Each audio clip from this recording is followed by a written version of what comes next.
The views expressed in the following program do not necessarily represent the views of this station or its management.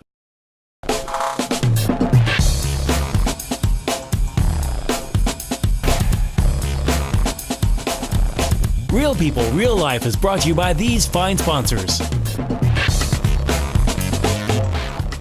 And welcome back to Real People, Real Life. Yeah. Hey, look, we got Rudy Love over here.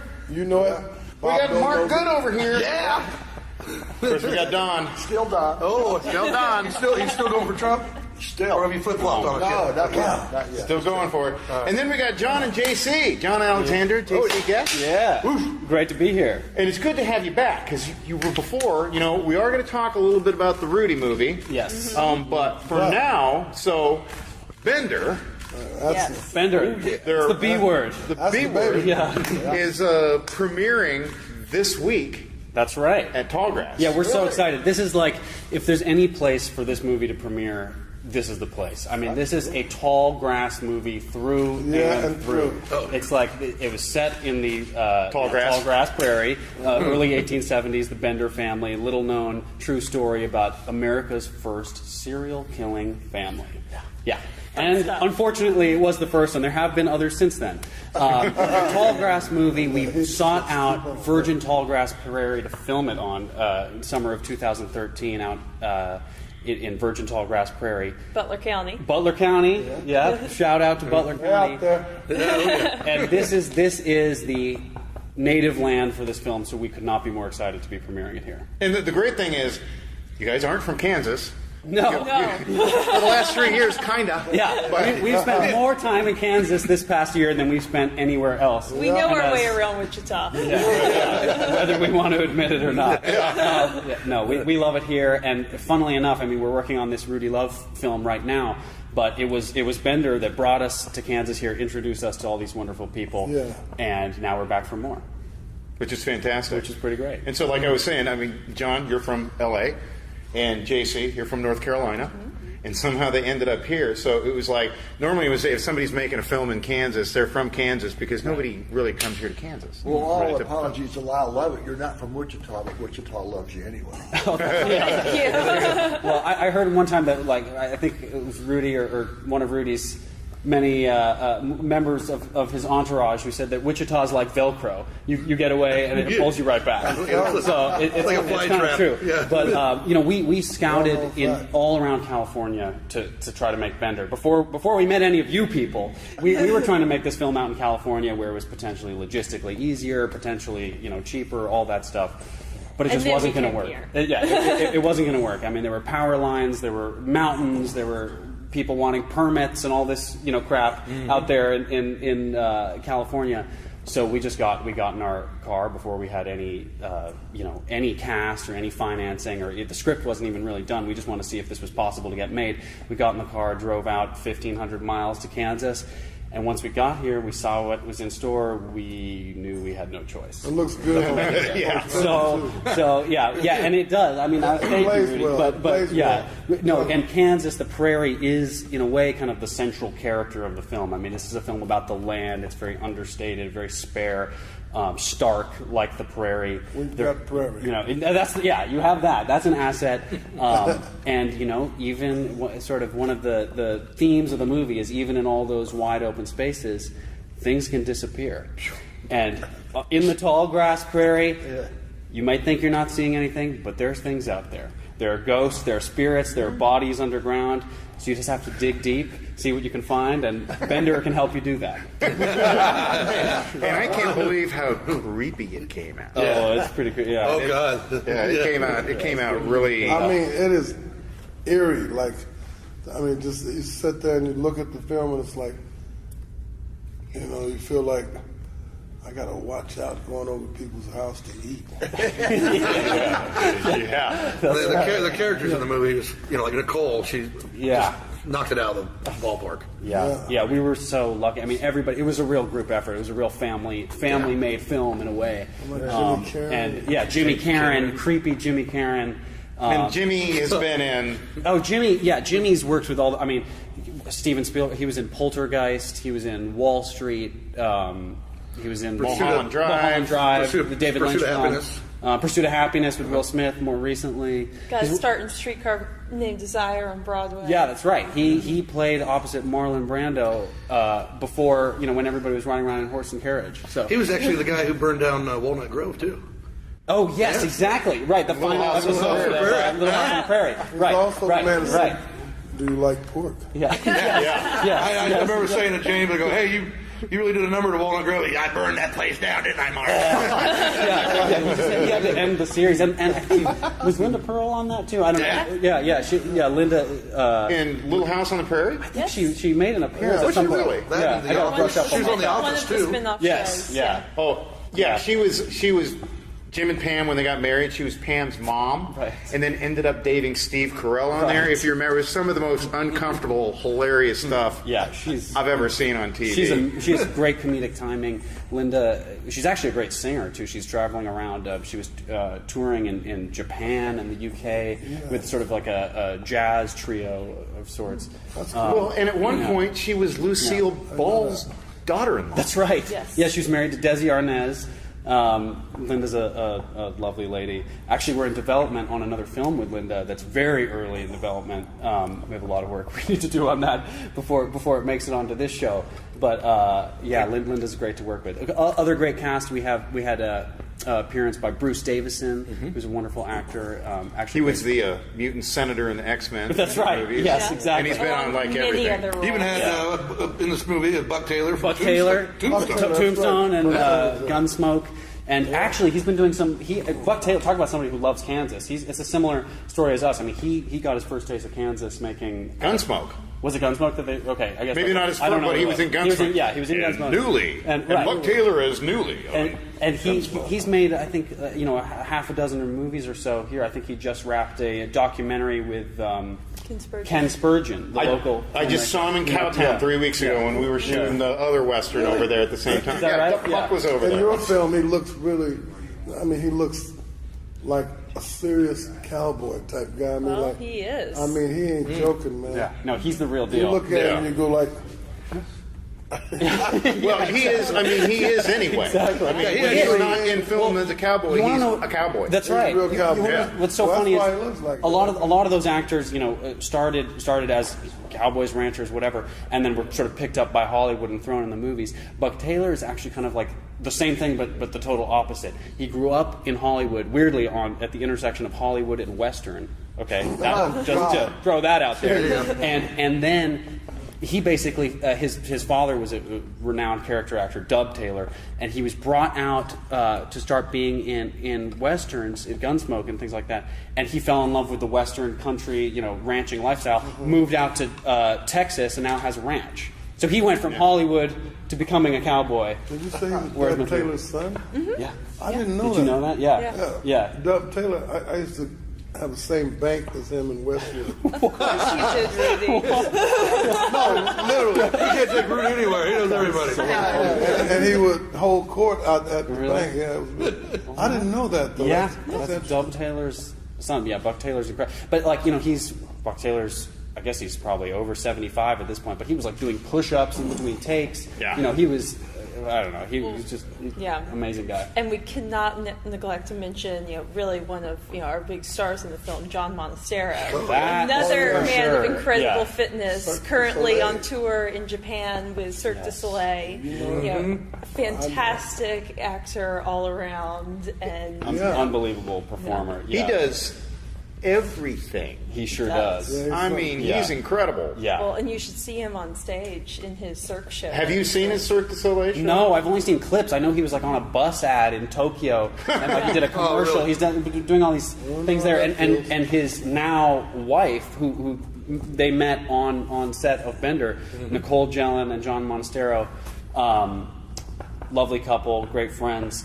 Talented actors, but they're touring in Japan right now with Cirque du Soleil, and they're both getting commercial work. John's obviously busy with Cirque du Soleil, but Nicole's been sort of pushed front and center as the cute Hollywood blonde in all these Japanese commercials. Are you serious? Yes. and they have an adorable little baby named Josephine, which was the product of this film production. So we not only created a movie, but we created a family. Not ours, not yet. But yeah. So. some great cast in the movie, and we're so excited for it to be showing at Tallgrass. Right. We have the great Tallgrass screening. Rudy's probably going to make a little performance. Rudy wrote a song for the promotion and end credits of the film called "To Die For," because as the film will teach you, beauty is to die for.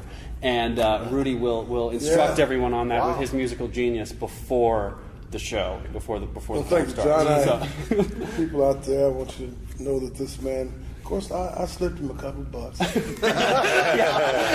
yeah, right back at you. So it's going to be debuting this Friday at Tallgrass Film Fest. We're going to come back here in a second and talk a little bit more about this Real People, Real Life. Real People, Real Life is brought to you by these fine sponsors. Albero Cafe, like a vacation to Italy, with Wichita's best Italian dining. Open Monday to Saturday. Happy hour Monday to Thursday, 2 p.m. to 6 p.m. Enjoy our featured cocktails, lovely wines, and famous martinis. Albero Cafe. Easy Pay Auto Sales, 2305 South Broadway. Our goal is to make your next auto buying experience nice and easy. We specialize in getting you the best prices with the most reasonable down payments. Bad credit, no worries. We keep it hassle-free and no crazy gimmicks. You can even call and make your payments over the phone with your credit or debit cards. Keeping it nice and easy for you at Easy Pay Auto Sales, 2305 South Broadway. Find us on Facebook. Roll camera and sound. Speed! Speeding! Action!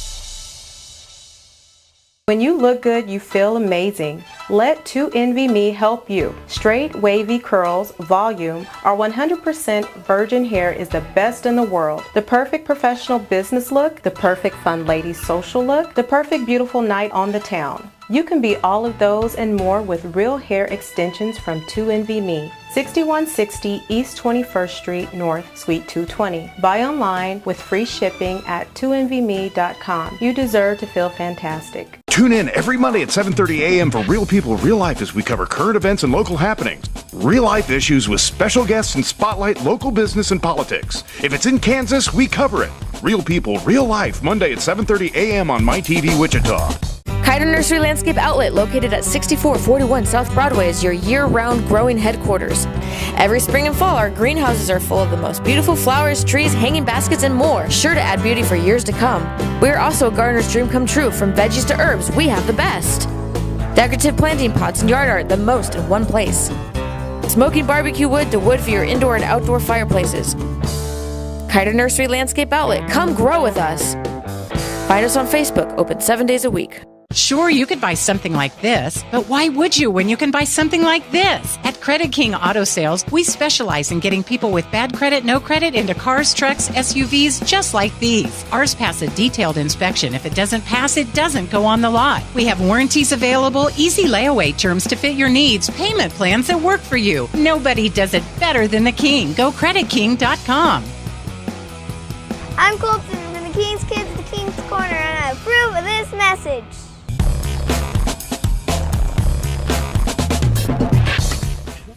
And we're back with Real People, Real Life. We got John and JC here from Bender. Tallgrass this weekend. You got to go see this film. It's probably one of the best movies ever shot in Kansas. Thank you. The only other one I could really think about was Picnic back in the 50s. Right. Yeah, exactly. Anyway, so tough act to follow. Google that one. Yeah. So you actually have quite a few showings coming up here in Kansas, and I don't know if we actually broadcast up in Grand Junction, Nebraska. We get Grand Island. Pretty close. Grand Island. We get out on Grand Island, Junction City. On YouTube, we get the world. That's right. Yeah. So that's right. No, we have sort of this whole Midwestern festival circuit emerging, which really we couldn't be happier about for this film because like I said, it's a film of this land. Yeah. So it's actually making its world premiere at a place where we filmed several scenes in Grand Island, Nebraska, at a beautiful Art Deco theater called The Grand, appropriately, and that's on October 7th. So come out there. It's Friday, October 7th. It's going to be a big showing. And then the next 2 days, the 8th and the 9th, we're showing in Junction City, Kansas, at their C.L. Hoover Opera House, which is going to be a big deal. And we're bringing in state representatives, and maybe some of the cast will make a surprise appearance. And that's going to be a big deal. And that's actually a Tallgrass-sponsored event. That's a Tallgrass satellite screening. And then coming up after that is the main event, Tallgrass, which we're so honored to be a part of, and that's going to be great. And then after that, there's more. On the 16th of October, we are showing in true Bender country in Cherryvale for the Cherryvale Museum's 50th anniversary. And they're going to actually have some actual artifacts taken from the Bender house there on display for the screening. Right. We've seen some, and it's pretty disturbing. It's chilling. It's chilling. Those artifacts are very rare because I heard in the actual history books that everybody came and ransacked the place. That's right. Yeah. And so there ain't very much stuff left. That's right. They ripped off, boards off of the walls. They took the stone stoop that was in front of the house is actually in one of the historical museums down there. Right. You walk over the Bender's doorstep to get into the museum. That's right. It's really chilling. I mean, what happened was it's like all these people started disappearing on the prairie. Nobody knew where they were disappearing to, and it wasn't actually that uncommon for people to just disappear into the prairie because there was nothing out there, and it was a lawless land, and people perish, and that was actually kind of normal.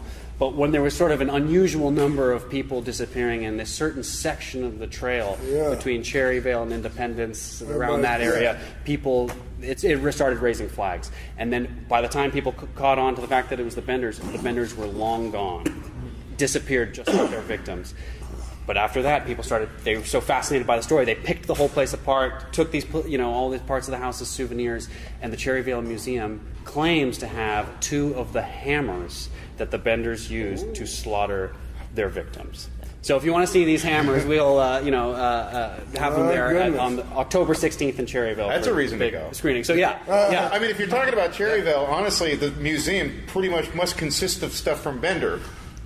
Yeah, probably at this point. Yeah, you're right. Yeah, exactly. And it's a small little town, but it's native Bender country. So that's amazing. It's the right place to show it. Today, the site of the Bender house is just a soybean field. You go out there, and there is not a trace of any of this having happened. Well, I heard dead bodies help fertilize tofu in kind of a healthy way. It's all vegetarian. Yeah, right. It's totally vegan out there. So yeah, help Rudy's yourself. being terrified. Now, after that screening, do you have another one after that? It's not pinned down yet. There are talks of really? Yeah. There's talk of the Niwala Festival in Independence, which it's Halloween spelled backwards. This is sort of an appropriate Halloween film. So we're going to be pinning that down very soon. But look out for Bender at Niwala at the end of October. Which we've never been to Niwala, but we've heard from some people that it's quite the celebration. Yeah. So. It gets freaky, people, okay? We're not going to beat around the bush. Damn! Yeah. See you there. Yeah. While you're down there, stay away from that pork. Yeah, that's right. That's right. Down there. But it's a pretty fascinating story. So, I mean, how did you, being from North Carolina and L.A., come across this deal? It's the weirdest thing. I mean, making films, you find yourself in these sort of serendipitous situations where you're sort of in it waist deep before you even know what hit you. Much like when I met Rudy. But we'll save that for another episode. Basically, is a filmmaker. Yeah, well, he makes films. Yeah. Thank you, Rudy. I knew I wanted to do something set in the Old West because it was appealing to me. I wanted to do something Hitchcockian thriller set in the Old West. You got it. And that's sort of what we did. Yeah. A buddy of mine sort of said, you should look into the Bender family in Kansas. He's sort of a big history buff. Didn't know anything about it. Okay, Bender family. I looked it up. It was a bottomless pit. I mean, it was the craziest thing. So we were in college in Boston, and I was sort of digging through the library. JC's an incredible researcher and accessor extraordinaire, and And we just kind of kept finding more and more about this family, and it was one of these feelings of, how do people not know about this story? I cannot believe a film has not been made about this. It's like screaming to be made into a movie. America's First Serial Killing Family. It's pretty catchy right there. I mean, so we just started writing the script, and it sort of evolved from there, and then we made the movie. Yeah, and I'm very proud to have completed it, because a lot of homespun films like that barely make it out the door. So the fact that we have a film that snapped together is pretty exciting. You guys went to school in Boston? We did. What's that? What is that? We went to Harvard University. Harvard. Harvard. Must be pretty smart. But it is amazing how these days very few people outside of Cherryvale, Independence, Parsons, Pittsburgh area knows about the Benders. But at the time, when all of this came out, I mean, sort of immediately reporters came from New York, Los Angeles, Chicago. They all basically descended on what was a very remote area at the time. And even for years afterwards, you find newspaper reports in the New York Times or in Chicago, giving updates on there were a few court cases that happened. There was actually a few people arrested who were found innocent, but they were brought to trial, and those trials were given national coverage in newspapers, and it was a really big deal at the time. People were it was a scandal. Horrified, at this kind of carnage out there. Yeah. So, and it's really just a testament to what happened over time. That slowly over the decades, news kind of piddled out. Yeah. I think in the early 1900s, there was a lady on her deathbed who declared she was Kate Bender and made this big confession and then died. And I think everyone sort of decided that she just wanted to have one last newspaper story about her. Right. But from what I saw, it was like the #1 news story for about 5 years after that. Absolutely. Yeah, definitely. And there were all these Bender sightings. Yes. They saw people claimed to see them in a train, and people claimed to have caught them and slaughtered them.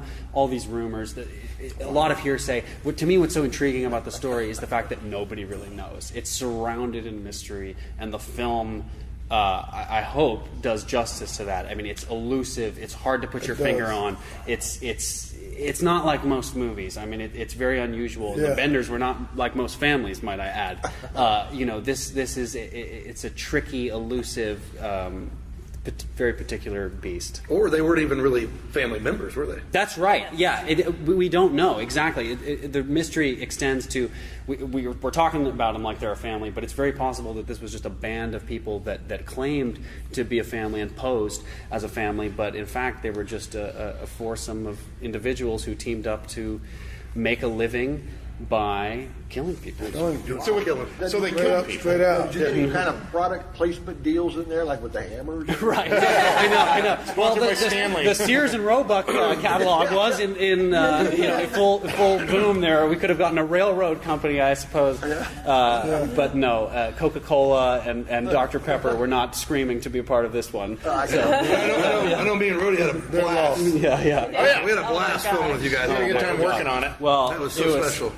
I had a blast. Couldn't have made it without this team right here. So check it out.